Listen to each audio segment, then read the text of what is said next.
কলকাতা হাইকোর্টে শুভেন্দু অধিকারীর আবেদনের প্রেক্ষিতে শুনানি শুরু হয়েছে। কি চলছে আদালতের এজলাসের ভেতরে? সৌভিক মজুমদার আমাদের প্রতিনিধি আরো আপডেট দেবেন। সৌভিক, দেখো, প্রথমত মাননীয় বিচারপতি সৌমেন সেনের যেটা প্রাথমিক পর্যবেক্ষণ, যে ইতিমধ্যেই দেখা গিয়েছে যে একাধিক মামলায়, সেটা ভোট পরবর্তী সন্ত্রাস হতে পারে বা অন্যান্য মামলায় রাজ্যের আইন শৃঙ্খলাকে সুদৃঢ় করবার জন্য, রাজ্য পুলিশকে সহযোগিতা করবার জন্য কলকাতা হাইকোর্টের তরফ থেকে কেন্দ্রীয় বাহিনী মোতায়েন করার নির্দেশ এর আগেও দেওয়া হয়েছিল। ক্যান্সারে নেই আর ভয়, NCRI হবে এর জয়। আপনাদের ভরসায় নেতাজি সুভাষচন্দ্র বোস ক্যান্সার হসপিটাল। ফলে তো এক্ষেত্রেও যদি একটা নির্দিষ্ট সময়ের জন্য রাজ্য পুলিশকে সাহায্য করার জন্য, আইন শৃঙ্খলাকে নিয়ন্ত্রণে আনবার জন্য কেন্দ্রীয় বাহিনী মোতায়েন করার অনুমতি কলকাতা হাইকোর্ট দেয় বা সেই নির্দেশ যদি কলকাতা হাইকোর্ট দেয়, সেক্ষেত্রে এ রাজ্যের যারা প্রশাসনিক কর্তা আছেন তাদের কি বক্তব্য আছে, সেই প্রশ্ন মাননীয় বিচারপতি সৌমেন সেন তুলেছেন। ফলে এই প্রশ্নের প্রেক্ষিতে সরকারকে বা পুলিশকে 8 ঘন্টা সময় দেওয়া হয়েছে। তারা নিজেরাই এই সময় চেয়েছেন, সরকারি আইনজীবীরা।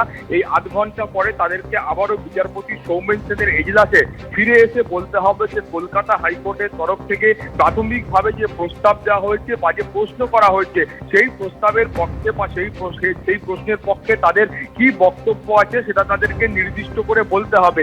এখন মাননীয় বিচারপতি সৌমেন সেনের বক্তব্য হচ্ছে যে এই গোটা বিষয়টাতে কোনো একটা নির্দিষ্ট ব্যক্তিকে প্রোটেক্ট করা বা রক্ষা করা কলকাতা হাইকোর্টের উদ্দেশ্য নয়। কলকাতা হাইকোর্ট সার্বিকভাবে পশ্চিমবঙ্গের যারা মানুষ আছেন সেই মানুষদের রক্ষা করতে চান এবং সেই জন্যই যাতে কোনো ধরনের অশান্তির ঘটনা না ঘটে, সেই জন্যই তারা এই প্রাথমিক পর্যায়ে প্রস্তাব দিচ্ছেন। এই মর্মে মাননীয় বিচারপতি সৌমেন সেন তিনি কিন্তু মত প্রকাশ করেছেন এবং তিনি কিন্তু খুব নির্দিষ্ট করে বলেছেন যে আপনাদের, অর্থাৎ সরকারের যারা পুলিশ আধিকারিক রয়েছেন, পুলিশের যারা আধিকারিক রয়েছেন, পুলিশের যারা কর্মী রয়েছেন, তারা যে অদক্ষ, এই ধরনের কোনো মন্তব্য কলকাতা হাইকোর্ট কিন্তু করছে না। কলকাতা হাইকোর্ট শুধুমাত্র পুলিশকে সাহায্য করবার জন্য, প্রশাসনকে সহযোগিতা করবার জন্য এবং গোটা পরিস্থিতি যাতে নিয়ন্ত্রণে থাকে, কোনো রকমের অশান্তি না হয়, তার জন্য এই প্রস্তাব দিচ্ছেন। ফলে 8 ঘন্টা পরে এই গোটা বিষয়টা কিন্তু পরিষ্কার হবে।